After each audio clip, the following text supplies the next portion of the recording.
وبمناسبة الاحتفال باليوم العالمي للغة العربية، شارك القسم العربي بكلية العلوم والتقنيات والتعليم والتدريب التابعة لجامعة الشيخ أنت جوب بدكار في فعاليات هذا الاحتفال. وكان موضوع الاحتفال هذا العام أثر اللغة العربية على الهوية الوطنية السنغالية، تحديات الواقع وآفاق المستقبل. وقد حضر هذا الاحتفال العام جمع غفير من أساتذة الجامعات والمثقفين والطلبة، وذلك للمشاركة في هذه الاحتفالية السنوية تحت إشراف سفارة المملكة العربية السعودية بالسنغال وبحضور سفير السودان بالسنغال والتمثيلات العربية. أعوذ بالله من الشيطان الرجيم. بسم الله الرحمن الرحيم. الحمد لله رافع الدرجات لمن انخفض لجلاله، فاتح البركات لمن انتصب لشكر إفضاله، والصلاة والسلام على من مدد عليه الفصاحة رواقها وشدد به البلاغة نطاقها، المبعوث بالآيات الباهرة المؤيد بالحجج، سيدنا وحبيبنا محمد بن عبد الله، شمس الوجود الذي أنوار مولده ملأنا ما بين كنعان وبصراها. أما بعد، فسعادة عميد كلية علوم وتقنيات التربية والتكوين بجامعة الشيخ أنت جوب دكتور مصطفى سخنة، سعادة الدكتور عبد الرحيم تيك ممثل سفارة المملكة العربية المغربية، سعادة قنصل سفارة المملكة أو قنصل المملكة العربية السعودية دكتور خالد صالح حسين، سعادة منذر أبو حسين ممثل سفارة دولة فلسطين بالسنغال، سعادة السفير عثمان حسين الأمين أحمد سفير دولة السودان بالسنغال، سعادة الأساتذة الحاضرين جميعا وزملائي الأساتذة وكذلك الطلاب جميعا.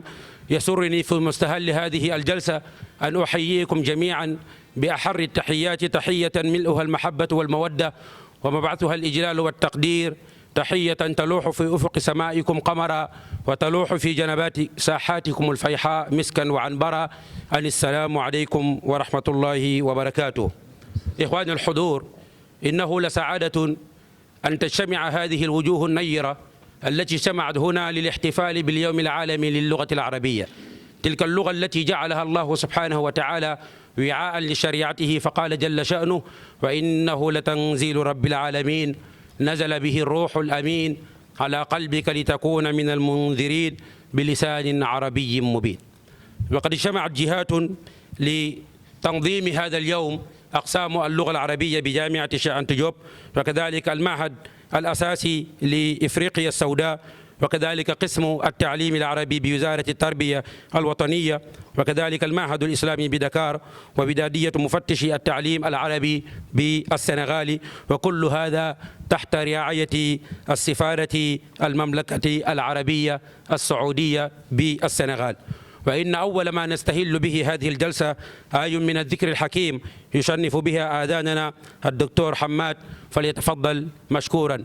يا قارئ القرآن إن قلوبنا عطشا إلى حوض الهدى المورود، شنف مسامعنا بآيات الهدى وافتح منافذ دربنا المشدود، اقرأ لعل الله يوقظ غافلا من قومنا ويلين قلب عنيد.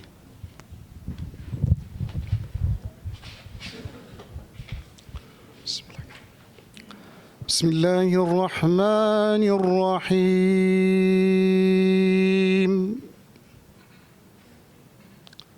والضحى والليل إذا سجى ما ودعك ربك وما قلى وللآخرة خير لك من الأولى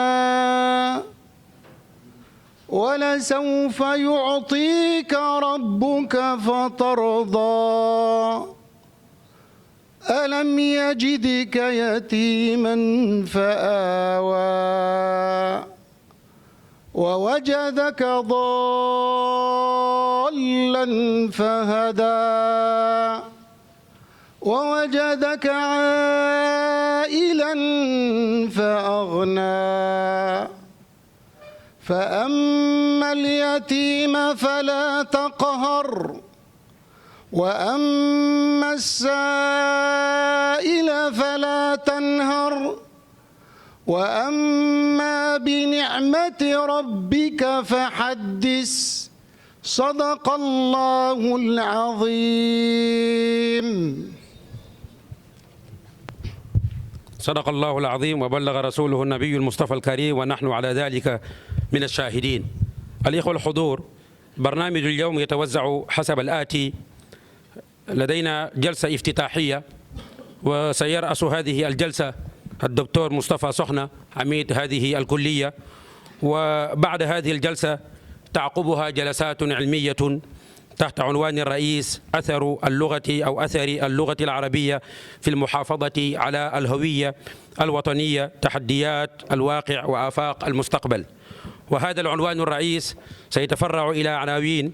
العنوان الأول: أثر اللغة العربية في الحفاظ على وحدة المسلمين.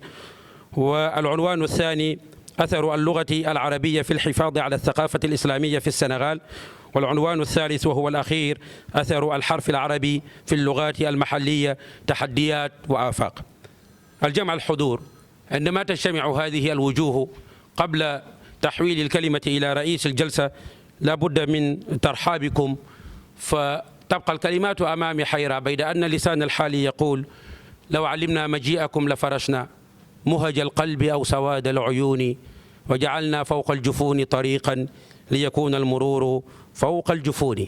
وفي هذا الترحيب بعد أن قدمنا قنصل المملكة العربية السعودية، نثني ونخصص هذا لسفير دولة السودان، لكوني أنا ربيب السوداني غير أنني لا أحمل جنسيته، فقد مكثت في السودان 12 عاما. الدولة التي عرفناها سودان أرض العلا يا فوز ساكنها، أرض المعالي بها نزهو ونزدهر، ونسأل الله سبحانه وتعالى أن يرزق أهل السودان الأمن والأمان.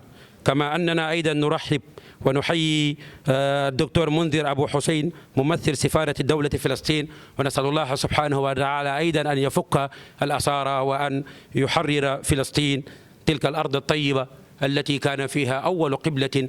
نسأل الله سبحانه وتعالى أن تعود تلك الدولة وكل الدول الإسلامية التي ما زالت تعاني تحت القيود أن تتحرر من القيود التي ترسف تحتها. فنحول الكلمة مباشرة إلى الدكتور محمد سخنة. comme kàddu gi dégg naa ci Moustapha Sokhna ma foog ne man la woon a nga wax. ngeen jégal ñu ci bésu tey bi ndax waxtu wi ñu toll buñ ko daan def dañu am fi ambassadeur Palestine. bésu tey bi teewu fi ndax waajuram bu góor moo noppaliku fële Jérusalem. ci jamono ju mel nii bu fekkente ne réew mu mel nii ñu nekk la dañu taxawal ñu ñaanal ko bala ñuy continuer waxtaan wi. Pour notre rencontre d'aujourd'hui et la prise de parole, je reviendrai sur tout le texte en Wolof. Professeur Cheikh Samb est l'ancien doyen directeur du chef de département du département d'arabe. Comme le coordonnateur de cette commission va prendre la parole pour nous souhaiter évidemment la bienvenue. Après, vous avez la prise de parole de monsieur le chef de département, Ababakar Diop. Il y a le représentant des associations islamiques, ici représenté par Mohamed Lo, qui prendra la parole après le chef de département d'arabe. Le consul du Royaume d'Arabie Saoudite. Je vous rappelle que lors des différentes rencontres, le Royaume était présent et également l'ambassadeur représentant le Royaume ici présent. Prendra la parole Khalid Cheikh Al-Hussein. L'ambassadeur du Soudan, ici présent, prendra la parole au nom de tous les corps diplomatiques. Nous remercions également les représentations diplomatiques ici présents, le représentant de Palestine, nous avons échangé tout à l'heure, le représentant du Royaume du Maroc et toutes les représentations diplomatiques et les personnes présentes. Monsieur Cheikh Samb, je devrais dire professeur Cheikh Samb. Je ne sais pas si vous le savez, nous avons eu la chance cette année avec les résultats du CAMES, le Conseil africain et malgache de l'enseignement supérieur, à la FASTEF, professeur Cheikh Samb est inscrit sur les listes d'aptitude du CAMES et il est actuellement professeur assimilé des universités. Professeur, toutes nos félicitations. Vous prendrez la parole au nom de la coordination. أعوذ بالله من الشيطان الرجيم. فضيلة البروفيسور مصطفى صقنا، معالي سفراء، معالي سفير المملكة العربية السعودية بدكار، سعادة السفراء الدول العربية وسلك الدبلوماسي المقيمين في دكار، فضيلة البروفيسور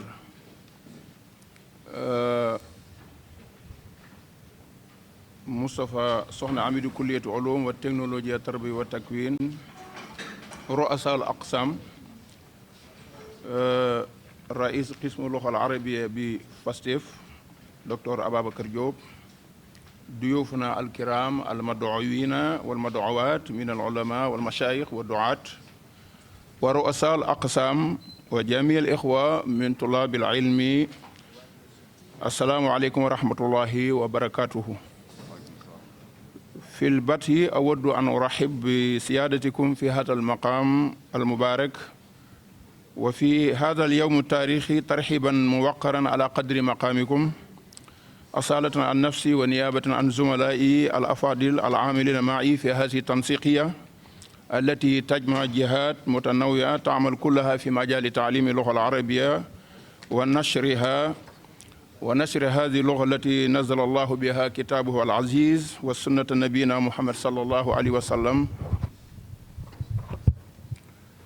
والعربية هي إحدى اللغات الأوسع انتشارا واستعمالا على الصعيد المحلي والإقليمي والدولي، إذ يتكلم بها ملايين نسمة من سكان العالم، لأنها اللغة لمجموعة من الدول العربية الواقع في آسيا وإفريقيا، كونها لغة تواصل وأداة لتعليم وتثقيف في الدول الإفريقية والإسلام عامة، وكونها لغة القرآن والعبادة ولغة الأدب ولغة علم وحضارة. وفوق ذلك كل ساعد اللغة العربية في نقل المعارف العلمية والفلسفية اليونانية والرومانية إلى أوروبا في عصر النهضة. لأجل الأدوار التي قامت بها هذه اللغة المباركة في تاريخها الناسع، قررت الجمعية العامة للأمم المتحدة احتفالها في شهر ديسمبر عام 1973، وبموجب هذا القرار تم إدخال اللغة العربية ضمن لغاتها الرسمية، ومنذ ذلك الحين أصبحت مؤسسات تعليمية وجامعات عديدة في العالم تقوم باحتفالها سنويا، ومن بين هذه التنسيقية التي تمثل العديد من الجهات التي تشارك فيها.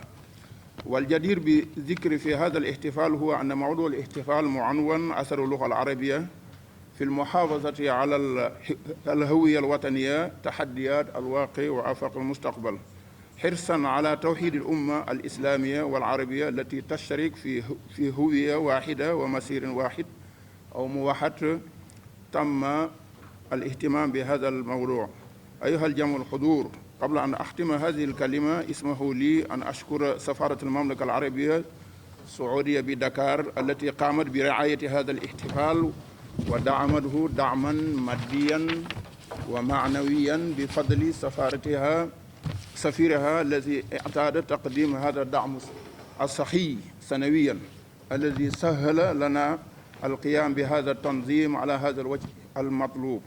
والشكر والتقديم لخادم الحرمين الشريفين واهتمامي بقضايا التعليم ونشر اللغة العربية في العالم الإسلامي، كما أنني أشكر فضيلة البروفيسور مصطفى صقنا الذي قدم دعما سخيا لهذا اليوم التاريخي بجانب تسهيل مكانا مناسبا للاحتفال وإصدار أوامر للفنيين لترتيب كل اللوازم الضرورية لنجاح هذا اليوم. والشكر والتقدير كذلك لإخوتي في اللجنة التنظيمية أو المنظمة الذين سهروا ليالي لنجاح هذا اليوم. والشكر مقدم لشبابنا الذين وقفوا بجانب اللجنة التنسيقية وتمكنوا من تقديم دعوات إلى أصحابها.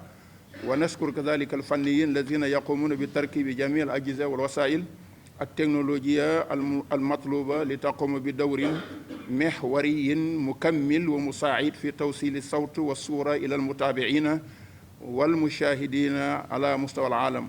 والشكر للإخوة الصحفيين لما يقومون به من تغطية فعاليات هذا اليوم المشهود والشكر مجددا للجميع الذين لبوا دعوتنا هذه. وأخيرا نسأل الله التوفيق أن يبارك في عملنا. mbokki jullit yi du ma def rek lu may baat bu gàtt di nuyu suñu gan yu tedd yi commencé ci sufara yi fi ñëw yëpp.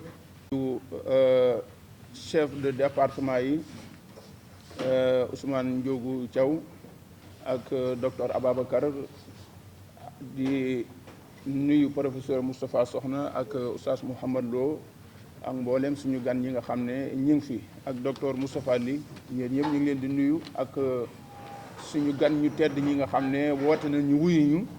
yéen ñëpp ñu ngi leen di sant mbokki jullit yi.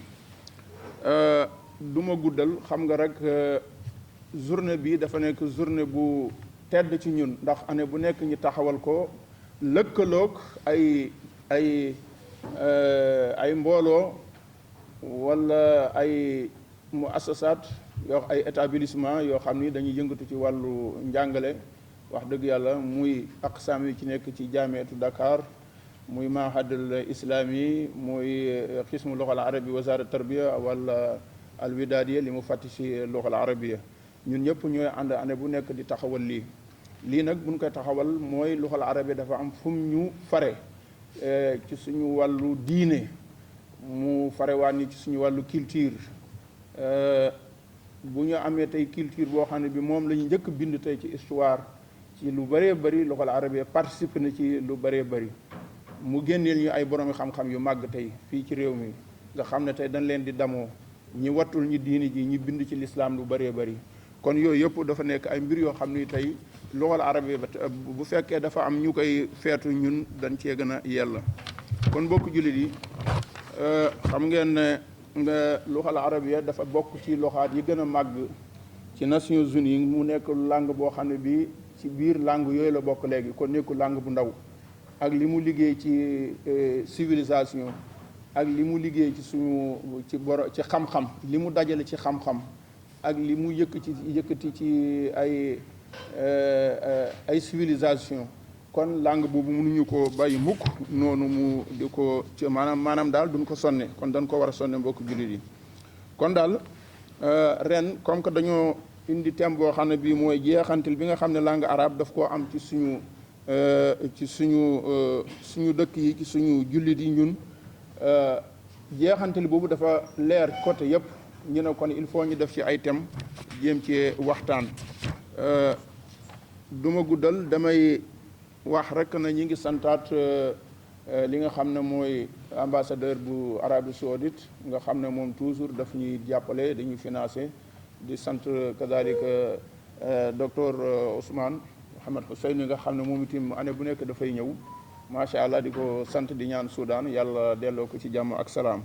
kon daal boo ko jëlee fii la ñuy tënk kàddu gi pour bañ a guddal, bu ko defee programme bi mën a dox. wasalaamaaleykum wa rahmatullahi wa barakaatu.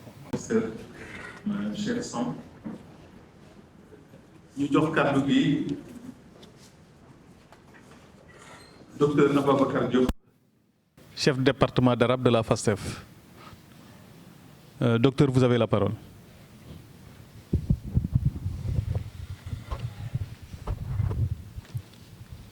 معالي البروفيسور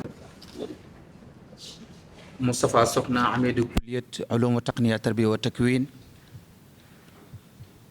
سعادة السفراء، السيد القنصل، قنصل سفارة المملكة العربية السعودية، السيد البروفيسور شيخ سام رئيس لجنة التنظيم، أيتها السيدات وأيها السادة أحبتي في الله، أساتذتي الكرام، تحية طيبة إليكم جميعا. أهلا بكم في رحاب كليتكم الموقرة التي نالت شرف احتضان اليوم العالمي للغة العربية في كل سنة، وأمام إدارتها المساندة تحت رئاسة العميد مصطفى سخنة. هذا اليوم الذي في الدورات السابقة يكون دائما تحت الرعاية السامية لسفارة المملكة العربية السعودية. في هذا اليوم المبارك والمعتاد الذي لا يطيب إلا بمشاركتكم معنا، وسعادتنا اكتملت بوجودكم. هذه الوجوه رؤيتها تزيد الأفراح، نسماتها تداوي الجروح، وعبرها فواح تنثره الرياح. مرحبا بكم في هذا اليوم السعيد، مرحبا بكم في هذا اليوم السعيد، يوم اللغة التي نحتفل بحروفها التي حملت الفكر الإسلامي والعالمي وثقافتهما معا عبر العصور. مرحبا بما يعبر كل حرف من لغة الضاد، مرحبا مع كل شروق شمس وغروبها، مرحبا حين تطلعتم أمواج البحر، مرحبا عند سقوط قطرات الندى على الزهر. أيها الحفل الكريم، فلو علمت الدار بمن زارها فرحت واستبشرت، ثم قبلت موضع القدمين وأنشدت بلسان الحال قائلا أهلا وسهلا بأهل الجود والكرم. أيها السادة، موضوع هذا اليوم كما تفضل به البروفيسور موضوع مهم، موضوع يناقش الهوية الوطنية والدور اللغة العربية أو أثر اللغة العربية في الحفاظ على هذه الهوية.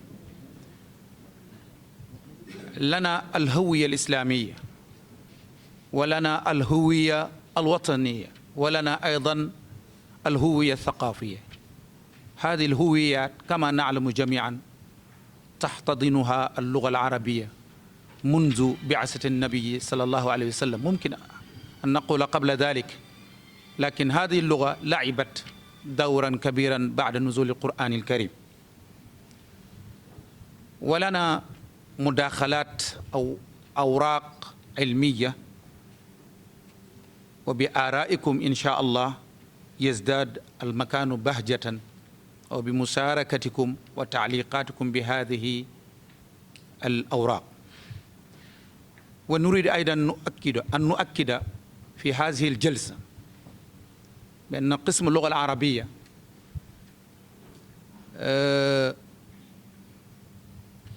ممكن أن نقول بأنه سعيد بإدارته، بمساندة إدارته، وعلى رأس هذه الإدارة الدكتور البروفيسور مصطفى سخن.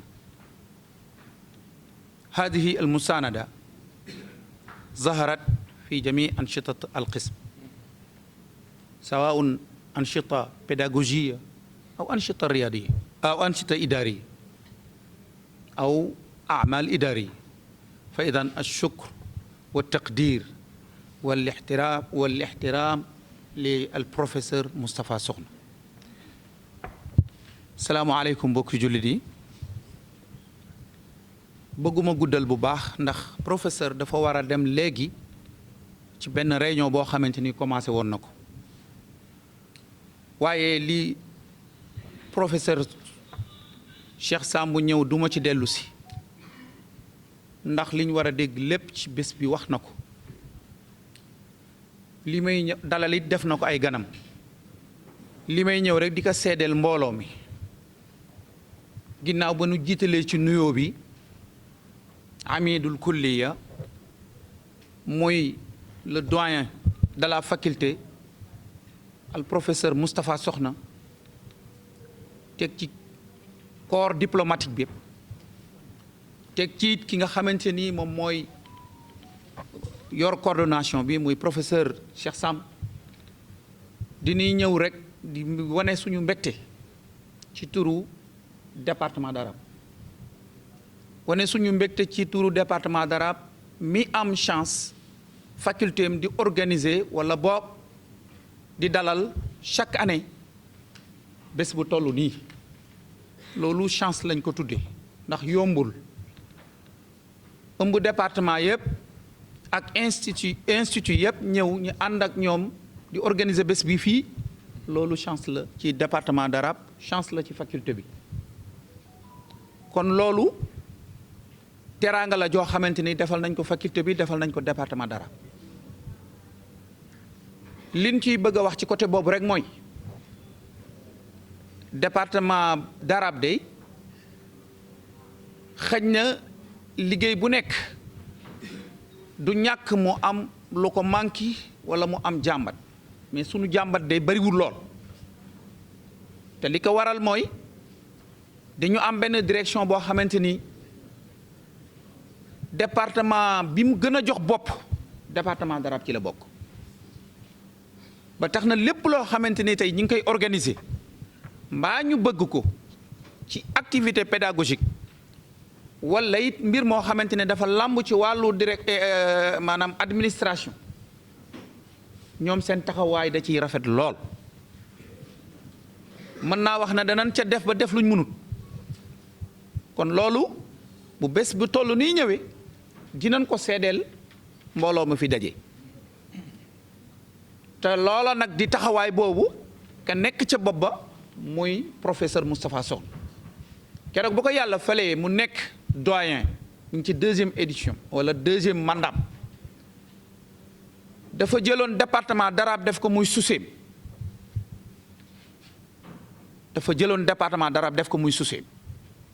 lépp loo xamante ne yaakaar na ko ci ay valeur yaakaar na ko aussi tam ci luy yokk ci askan wi ci département d'arabe la ko yaakaare ndax def na yéen rek wala bokk yéen da ngeen a bokk ci gën a jekk ci waram ñi mar a inculquer ay valeur ci askan wi kon nag war nañ leen a jàppale war nañ leen a mën a dolli ci côté yëpp taxawaay boobu moom la taxawee ak administration kon monsieur le doyen merci beaucoup au nom du département merci beaucoup au nom de la communauté kon du ma guddal yooyu rek lañ ci amoon ay kàddu yu ñu doon joxe pour bañ jataay bi gudd lool wasalaamaaleykum wa rahmatullahi wa barakatuh.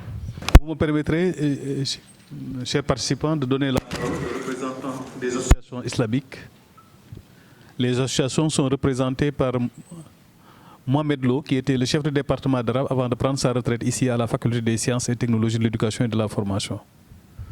Mohamed Lo, vous avez la parole. Assalamu alaikum wa rahmatullah. Alhamdulillah alladhi arshada man arada bihi khayra ila suluki sabilil huda wa mala'a qalbahu bi nuri tawfiq wa rida.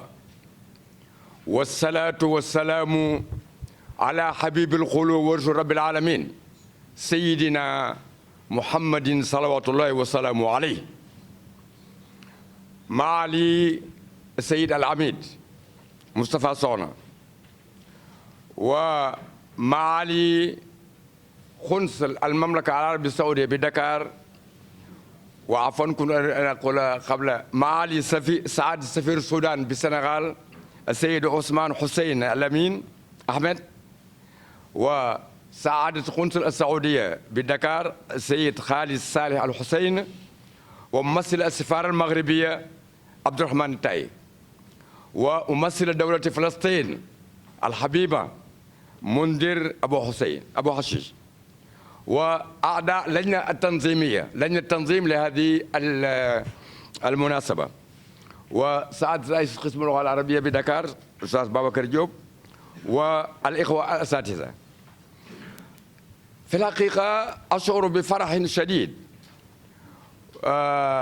بتناول هذه الكلمة نيابة وأصالة عن الجمعيات والمنظمات الإسلامية بالسنغال.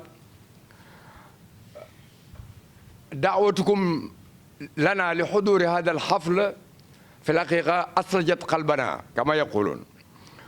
ذلك لأن أهمية هذه اللغة التي نحتفل بها أصبحت جلية وظاهرة. هي اللغة من ضمن اللغات الست التي تستعملها منظمة الأمم المتحدة وهي أكبر منظمة في العالم. لأن الأمم المتحدة كما قال رئيس القسم السابق الأستاذ سامبو اعتبرت هذه اللغة من ضمن اللغات الرسمية المستعملة فيها. اللغة الإسبانية والروسية والإنجليزية والفرنسية واللغة العربية. زيادة على ذلك فإن اللغة العربية في الحقيقة لها جذور تاريخية في السنغال، لأنها لغة دخلت بلادنا منذ النصف الأول من القرن الحادي عشر كما يقول المؤرخون، منذ النصف الأول من القرن الحادي عشر، أي قبل بداية حركة المرابطين بقليل. وأقول ذلك وأستاذ التاريخ أستاذ جيبا موجود أمامي. ويقال بأن أول حاكم مسلم عمل على نشر الثقافة الإسلامية في السنغال وعلومها هو وار جابي في سنة 1401. إذن هذه اللغة أصبحت هوية وتاريخ بالنسبة للسنغال، هوية وتاريخ بالنسبة للسنغال. وزيادة على ذلك فإنها يتكلمها حاليا في العالم أكثر من نصف مليار شخص، أكثر من نصف مليار شخص. زيادة على ذلك على كل هذا وذاك فإنها لغة القرآن الكريم، حملت على أكتافها نشر هذه الرسالة السماوية وهي آخر رسالة من الله سبحانه وتعالى. هذه اللغة هي التي حملت على أكتافها نشر هذه الرسالة. إذن اللغة مقدسة، اللغة أصبحت جزءا من حياتنا. زيادة على ذلك فإن المسلم لا يمكن أن يقوم بواجباته كمسلم إلا إذا عرف شيئا منها. لا أقول إلا إذا أتقنها، لكن إلا إذا عرف شيئا من هذه اللغة، وإلا فإسلامه يكون ناقصا. أيها الإخوة، لا أريد الإطالة في هذا الأمر. المهم أقدم الشكر إلى أعضاء اللجنة، إلى أعضاء لجنة التنظيم. وأنا أعرف بأن تنظيم مثل هذه المناسبة فيها ما فيها، لأني بليت في أن أقوم بهذا في السنوات الماضية. أشكركم كثيرا الذين قاموا بتنظيم هذا الحفل المبارك، ونتمنى من المولى سبحانه وتعالى أن تكون المناسبات القادمة مناسبات يعني أيضا في مثل هذا المستوى. وشكرا لكم. mbokki jullit yi ci ñaari baat rek laay wax ne liñ ma wax ne naa wax ci turu association islamique yi kontaan naa ci bég naa ci gannaaw bi mu nuyoo kilifa yi fi teew ñëpp. ma ne dafa nekk langue boo xam ne addina bépp koy bàyyi xel fii mu nekk, ndaxte organisation bi gën a rëy ci addina muy Nations Unies juróom benn langue la nangu ñu di ko liggéeyee foofa, te juróom benn langue yooyu loxol arabiya ci la bokk. Depuis 1973 la jàpp loxol arabiya langue bu ne dafa am bis. arabe nag loxol arabiya bisam mooy le 18 décembre. boo ba léegi moo ko compté mat na juróom fukki at ak benn loxol arabiya nekk loxo rasmiya mustamala ci dawaawin umam mutahida. ñaareel bi itam te moom laa war a jikki sax mooy ne mooy loxo bi nga xamante ne moo ñu ci alquran wàcc sunu borom subhanahu wa taala dafa ne bilisaanin arabiyyin mubiin. beneen aaya mu ne inna anzalnaahu qur'aanan arabiyyan la'allakum taqiluun. kon langue la boo xam ne ñun loolu rek doyoon nañu en tant que jullit en tant que sénégalais ñu yittewoo ko def ko mu nekk suñu soxla ñun ñëpp.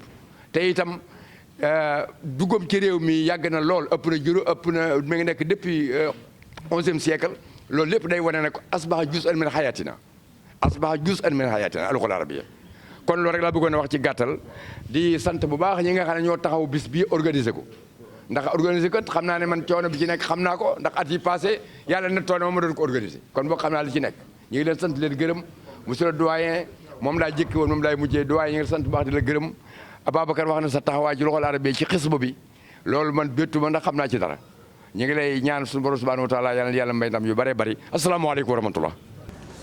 Mamadou jërëjëf ci représentation bu nga wane ci association le représentant des associations islamiques. Vous me permettrez, Assemblée, de donner la parole au consul du Royaume d'Arabie Saoudite, Excellence Khalil Salim Hussein. Excellence, vous avez la parole. والسلام على رسول الله عميد الكلية رؤساء الأقسام السادة المشاركين سعادة السفير السودان الزملاء أعضاء السلك الدبلوماسي للدول الشقيقة من فلسطين والمغرب، الإعلاميين، السادة الحضور. هذه المناسبة التي تكرم واحدة من أقدم وأهم اللغات الإنسانية، اللغة العربية، ليست فقط وسيلة تواصل، بل هي مرآة تعكس تراثا ثقافيا غنيا وحضارة استمرت عبر العصور. تمثل اللغة العربية خامس أكثر اللغات انتشارا في العالم، إذ يتحدث هذه اللغة أكثر من نصف مليار شخص، كما أنها لغة القرآن، مما يجعلها رمزا مقدسا ومصدر فخر لكل المسلمين. إضافة إلى ذلك درجت اللغة العربية ضمن اللغات الرسمية في الأمم المتحدة منذ عام 1973. دعمت المملكة العربية السعودية على دعم اللغة العربية في مختلف أنحاء العالم، وخاصة في الدول غير الناطقين فيها. وأنشأت المملكة العربية السعودية مؤخرا في عهد سيدي مولاي الملك سلمان بن عبد العزيز خادم الحرمين الشريفين وولي عهده الأمير محمد بن سلمان بإنشاء المجمع العالمي للغة العربية، هو مجمع الملك سلمان. وفي السنة الماضية شارك هذا المجمع معنا هنا بإنشار أحد المواد الإعلامية من مقاطع الفيديو وبعض المنشورات، وكان هناك تواصل أعتقد مع القسم بخصوص نشر وتعليم اللغة العربية. يسعدنا ويشرفنا أن نقف اليوم في رحاب واحدة من أعظم لغات العالم، لغة الضاد، اللغة التي حملت الحضارات وصانت العلوم وأبدعت الفنون. إنها اللغة العربية نحتفل اليوم بها في مناسبة عالمية، يوم اللغة العربية، في اليوم 18 من ديسمبر من كل عام، ليذكرنا بعظمة هذا الكنز الثقافي الذي نحمله بين يدينا. اللغة العربية ليست مجرد لغة وسيلة للتواصل، بل هي هوية وجذور عميقة تمتد في التاريخ، تحمل في طياتها عبق الماضي وأصالة الحاضر. إنها لغة القرآن الكريم، كتاب الله المعجز الذي أثر الإنسانية بمعارف لا تنضب، وجعل اللغة العربية مكانة فريدة بين لغات العالم. في هذا اليوم نتذكر جميعا الدور العظيم الذي لعبه اللغة العربية في نقل المعارف والعلوم من الشرق إلى الغرب، فقد كان الجسر الذي عبرت عليه الحضارة الإسلامية إلى العالم أجمع، وأثرت بشكل كبير في النهضات المختلفة في العالم.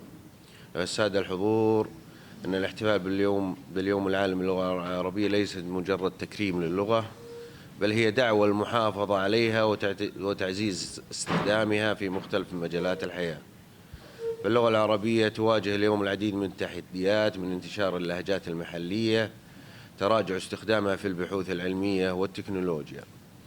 واجبنا اليوم ونحن نحتفل بهذه المناسبة العظيمة أن نعمل جاهدين على الحفاظ على لغتنا، وأن نغرس حبنا في قلوب أبنائنا، لنجعل القراءة والكتابة بالعربية عادة يومية، ولنستفيد من التكنولوجيا لتطوير محتوى عربي غني وجذاب. وختاما أود أن أشكر سعادة العميد وقسم اللغة العربية على جهودهم المبذولة في كل عام ونحن نحتفي بهذا اليوم العالمي. شكرا لكم، والسلام عليكم ورحمة الله وبركاته.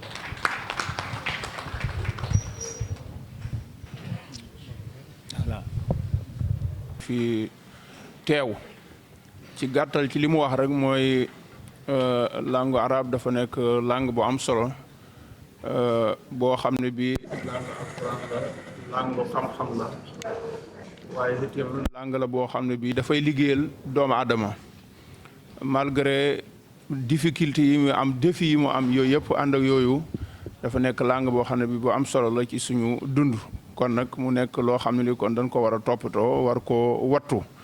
waaw ci gàttal daal loolu daal ci la doon wax, muy santaat doyen bu baax a baax a baax a baax ak mbooleem ñi nga xam ne dañ fee teew. asalaamaaleykum wa rahmatullahi wa barakaatu.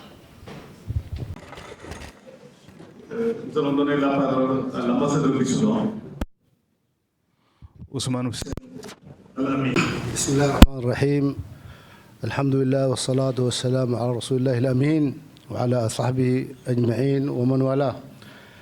Monsieur le professeur Moustapha Sokhna, doyen de faculté de sciences et de technologie et d'éducation et de formation, FASTEF, le professeur Babakar et le professeur Sam, Dr Sam, et le professeur Mohamed Lo, et tous les représentants du corps diplomatique du pays arabe, et tous les invités, et tous les étudiants, et tout le protocole observé. Permettez-moi d'abord de parler en arabe tant qu'on célèbre la journée de la langue arabe, qu'on fête chaque année le 18 décembre de chaque année. في البدء أرجو أن أتقدم بجزيل الشكر للجنة المنظمة لهذا الاحتفال الذي درجت على تنظيمه كل عام في 18 من شهر ديسمبر. ولا بد لي في هذا المقام أن نتقدم باسم السكة الدبلوماسي للدول العربية لسفارة دولة المملكة العربية السعودية التي اعتادت وعودتنا دائما على القيام بمهام اللغة العربية ليس في دولة السنغال وإنما في كل دول العالم تقريبا، لأني يحضرني أنني قد شهدت هذا الاحتفال مرات عديدة عندما كنت أمثل دولتي في فرنسا، فقد درجت المملكة العربية السعودية وسفارتها في اليونسكو على تنظيم هذا الاحتفال السنوي في كل دول العالم احتفالا واحتفاء بهذه اللغة الفريدة، اللغة العتيدة التي كما أشار المتحدثون سبقني بالقول أنه يتحدث بها أكثر من نصف مليار. وأنا أزيد أن اللغة العربية التي هي تعتبر لغة القرآن الكريم، وأن القرآن الكريم هو معجزة المسلمين الذي يعتنقه أكثر من 1.25 مليار حول العالم، وهو في ازدياد مستمر بحمد الله سبحانه وتعالى. وفي هذا المقام لا بد لنا أن نشيد بدولة السنغال وبمتحدثي اللغة العربية فيها، وكما أشار المتحدثون أن اللغة العربية ليست حديثة في هذا البلد العظيم، البلد الشقيق بالنسبة لقلوبنا، فقد دخلت اللغة العربية منذ فجر الإسلام إلى هذا البلد، وقد أجاد المتحدثون فيها، لم يتعلموها على السرقة هكذا، وإنما صاروا يتحدثونها وقد بزوا بها أهل اللغة العربية التي ولدت عندهم.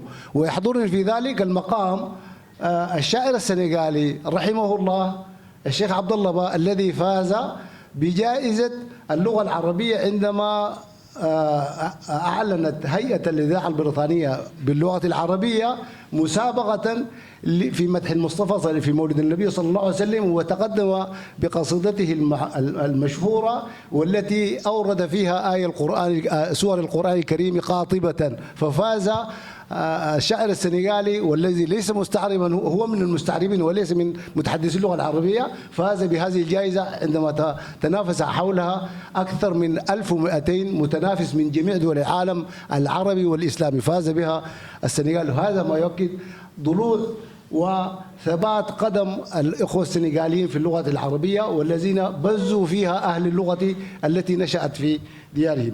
كما لا يفوتني أن نتناول ونتذكر ما تعانيه دولة فلسطين الحبيبة، والدور الذي تقوم به السنغال ليس على مستوى الحكومة، وإنما الشعب السنغالي كله يعيش هذه المحنة التي يعيشها شعب فلسطين، ونجد كل الشعب السنغالي ينفعل بهذه القضية التي هي تعتبر القضية المحورية بالنسبة للأمة الإسلامية والأمة العربية. ولا ننسى أن دولة السنغال هي تتولى ما يعرف باللجنة حق الشعب الفلسطيني غير قابل للمساس في الأمم المتحدة، والتي تعمل من أجل الحفاظ على الهوية الفلسطينية وكل المكونات والموروثات الفلسطينية مثل في المسجد الأقصى وغيره من الموروثات والحق الذي لا يقبل التغيير بالنسبة التي تعمل طبعا الدولة الصهيونية لتهويده وتغيير كل المواقع التاريخية في دولة فلسطين. دور المملكة العربية السعودية كما أشرت من قبل يحضرني في هذا المقام أن ما تقوم به المملكة العربية السعودية الشقيقة في هذا المقام يذكرني كأنما هي نبوءة الشاعر النيل كما نسميه في بلادنا. شاعر النيل هو حافظ إبراهيم الشاعر المصري، عندما تحدث عن اللغة العربية وأشاد بدور أهل الجزيرة العربية عندما قال سقى الله في بطن الجزيرة أعظما يعز عليها أن تنيل قناتي. فالآن المملكة العربية هي تؤكد لنا تأبى وتأنف أن يمس هذه اللغة العربية أي، لذا فهي تحتفل بها كل عام حتى تظل هي اللغة النبراس بالنسبة للأمة العربية والأمة الإسلامية إن شاء الله. وأنا في هذا المقام أرجو أن أذكر أن كثير من الطلاب السنغاليين قد درسوا في بلدان العربية، ومن بين هذه البلدان التي درسوها هي بلاد السودان، ويحضرني كذلك أنا أشيد بمقدم هذا الاحتفال الذي أجاد في التقديم، ونرفع له القبة حقيقة بما قدمه وما تميز به من تقديم جيد، وشكرا جزيلا والسلام عليكم ورحمة الله وبركاته. Si vous regardez leur devise, vous retrouverez exactement la même chose, qu'il s'agit d'un peuple, d'un but et d'une foi. On aurait dû dire que pour notre nation arabe et islamique, cette devise devrait être partagée.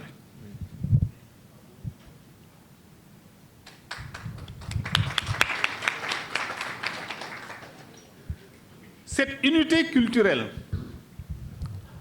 si je disais au niveau du monde arabe, mais j'allais dire à l'international, parce que notre Excellence, représentant la Palestine, me disait tout à l'heure qu'il est lui-même mathématicien comme nous.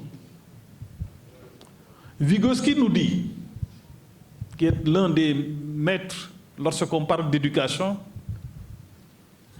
que le fait de passer d'une langue à une autre, le poids que ça fait sur le plan intellectuel, c'est comme si en mathématiques vous passez de l'arithmétique à l'algèbre. Cette puissance de la métaphore montre comment au Sénégal, où la langue arabe est incarnée dans notre propre culture, comment cela devrait pouvoir développer notre intellect. Mais il ne s'agit pas seulement de l'intellect matériel, parce que Vygotsky parle à la fois de matériel et de culture. Quand on regarde de fond les activités de recherche de Vygotsky, c'est que la personne est à la fois sociale et culturelle. Donc ce ciment culturel est extrêmement important lorsqu'on fait dialoguer la langue arabe et nos langues nationales pour notre fondement culturel et religieux. J'en veux juste comme preuve. Comme je ne suis pas très bon en arabe, je pense que vous devrez pouvoir m'édifier. En langue arabe, je ne suis pas sûr que lorsque je suis à côté d'un objet, c'est ça que nous allons appeler Damaïtim.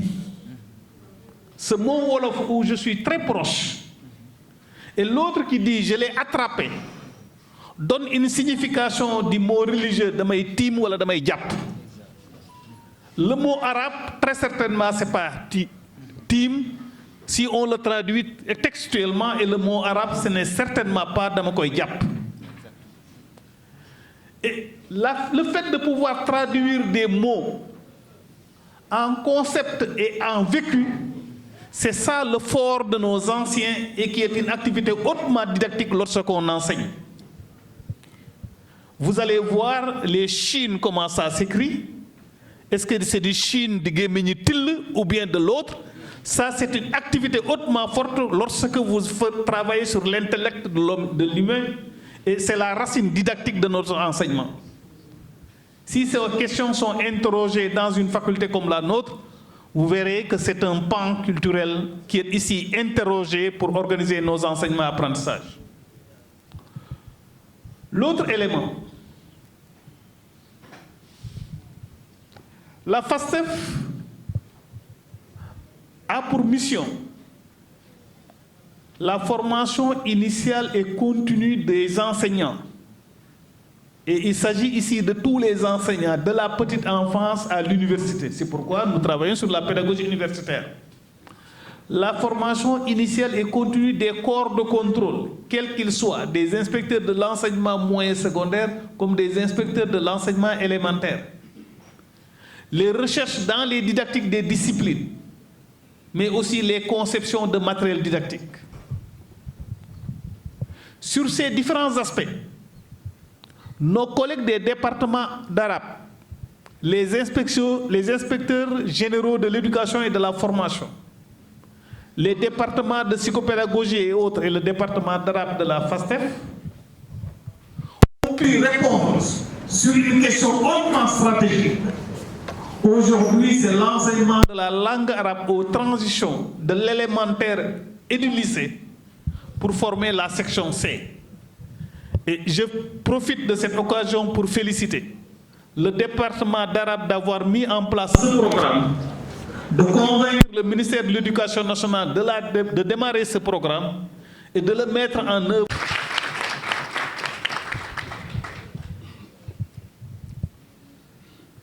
Ailleurs, il est présenté cette langue dans certains pays et dans certaines cas comme une langue qui a pu jeter les passerelles d'un moment où l'Occident était relativement mort et de nouvelles civilisations se créent, et que la langue arabe a pu traduire tout ce qui a été au niveau de l'Occident, surtout dans la Grèce antique, et d'en faire une transition pour le monde moderne. Ce vocable est plein de pièges. Le premier piège est de comprendre qu'il n'y a pas de création, mais c'est juste des passerelles. Si quelqu'un prend le temps de regarder les fondements des objets scientifiques, que l'on considère comme étant les fondements les plus importants, vous passerez autour de ces objets. L'un des éléments qui est le plus important, c'est l'activité mathématique.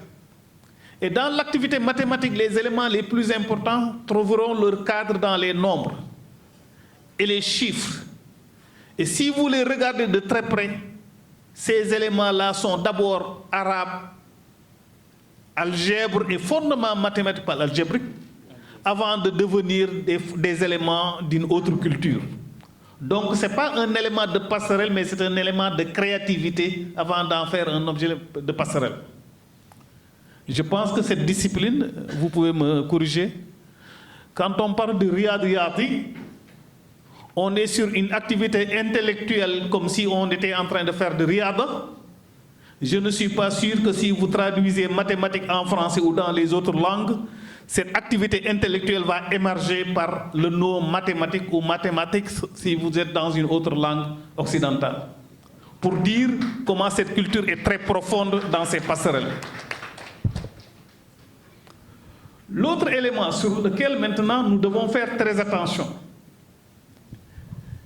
c'est, il y a quelques semaines, nous avons eu ici à l'université Cheikh Anta Diop de Dakar, à la FASTEF, j'ai rencontré le doyen de la faculté des arts premiers de l'université de Tulane, au sud des États-Unis, en Géorgie.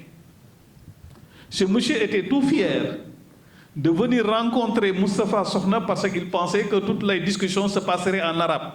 C'est un Américain, né aux États-Unis, qui fait ses études aux États-Unis, mais qui a appris l'arabe et qui pensait que lorsqu'il va rencontrer Moustapha Sokhna, toute la discussion se passerait en arabe parce que lui, il maîtrise bien cette langue. Et il est évidemment surpris, à la limite même dessus, de se rendre compte que son hôte ne parlait aucun mot arabe alors qu'il devrait être plein de ce minimum de sagesse. C'est la première information que je devrais mettre à notre disposition. Que notre mission, c'est de faire en sorte que les gens n'acceptent pas d'être des paralysés. Parce que tout simplement, j'ai appris la langue française, je me suffis de cette langue et donc je n'ai pas besoin d'apprendre une autre langue. C'est une très grosse erreur.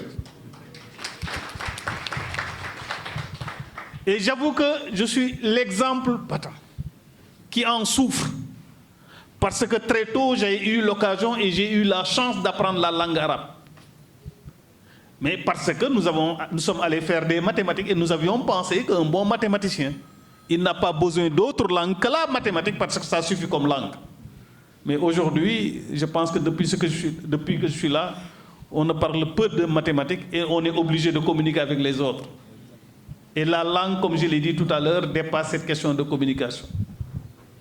Donc, nous autres, nous ouvrir aux autres pour l'apprentissage de cette langue parce que nous considérons que nous l'avons maîtrisée et faire en sorte que les autres puissent la maîtriser. Parce que c'est notre mission. Nous autres faisons l'effort que les autres aient envie d'apprendre la langue et non de les exclure. Nous autres faisons en sorte que l'activité didactique d'apprentissage de la langue soit beaucoup plus simple. Partout, vous verrez que nous avons des sites, des moments, des rencontres, des situations où on fait tout pour apprendre l'anglais. Nous devons être aussi entreprenants pour que l'apprentissage de la langue soit aussi présent pour faciliter sa compréhension, sa maîtrise pour les Sénégalais et peut-être même hors du Sénégal. L'autre élément qui me paraît très important, je suis désolé d'être très long, je disais qu'il y a encore quelques jours, ici à Dakar, à l'auditorium Khari Ahmad Fall, il y a eu une rencontre internationale sur l'éducation en Afrique. Je vous rappelle que 2024, pour l'Union africaine, c'est l'année mondiale de l'éducation. Et lors de cette rencontre, où le responsable de l'Union africaine était présent et le responsable de l'ambassade du Japon, sur un élément essentiel de l'organisation des enseignements apprentissages au Japon, il estimait que le premier élément qui était pour lui fondamental dans l'organisation des enseignements apprentissages au Japon, c'était un ciment social pour que les Japonais soient un. Pour un Sénégalais moyen, lorsqu'on me parle d'une formation au Japon, je penserais qu'il s'agit de commencer par des nouvelles technologies. Non, c'est qu'on soit un. Au Sénégal, nous travaillons pour que nous ne soyons pas un. Et ça, c'est dommage. Et je pense que nous devons faire l'effort quand il s'agit d'une faculté d'éducation, qu'on soit un. Qu'on soit un pour éviter que l'école primaire qui est juste à côté de la mosquée soit prise comme une école hors Sénégal et la mosquée est une école qui est faite Sénégal. Parce que le faisant, je vais donner une importance à la mosquée, y aller y prier et fermer, daigner et faire en sorte que la construction soit pérenne. Et l'école qui est juste à côté où l'enfant doit être formaté, je l'ignore parce qu'elle est censée organiser des formations pour des personnes qui, demain, dans le meilleur des cas, ils seront à côté de l'enfer. Et cet esprit est non seulement gravissime pour l'enfant qui doit y être tous les jours, et c'est gravissime pour son développement intellectuel. Si, en quittant la mosquée, je fais le pas sur l'école, je fais comprendre au directeur de l'école et également aux élèves de cette école que c'est une école de la République. Et l'importance que vous devez donner à ma spiritualité, elle est aussi importante que cette importance que vous fassiez, vous, vos propres cours aux heures dues et pour l'éducation de ces enfants. En ce moment-là, l'enfant sénégalais, qu'il soit du Dara ou également de cette école, serait un, et parce qu'il est un, qu'il soit médecin, avocat ou professeur d'université, la langue arabe et sa culture musulmane fait de lui la personne épanouie et non deux personnes différentes. Il est inconcevable que dans une même maison, parce que Moustapha est allé faire médecine et est allé dans cette école dite française, que nous-mêmes nous avons mis en place, et que Abba Bakar que j'ai amené dans une école coranique, qui sont de même père et de même mère, nous allons considérer que c'est des personnalités différentes d'une même famille et qui demain, l'un dans le meilleur des cas serait en l'enfer et d'autres vont déterminer comment il va entrer dans le paradis. Il ne s'agit pas de deux personnes différentes. Il s'agit de nous-mêmes qui nous sommes en train d'éduquer nos enfants, d'en faire un. Que Moustapha n'ait plus honte quand il est dans une assemblée comme celle-là, d'aller apprendre le fond de lui-même, c'est-à-dire ce qu'il a perdu dans la langue arabe et qu'il la maîtrise.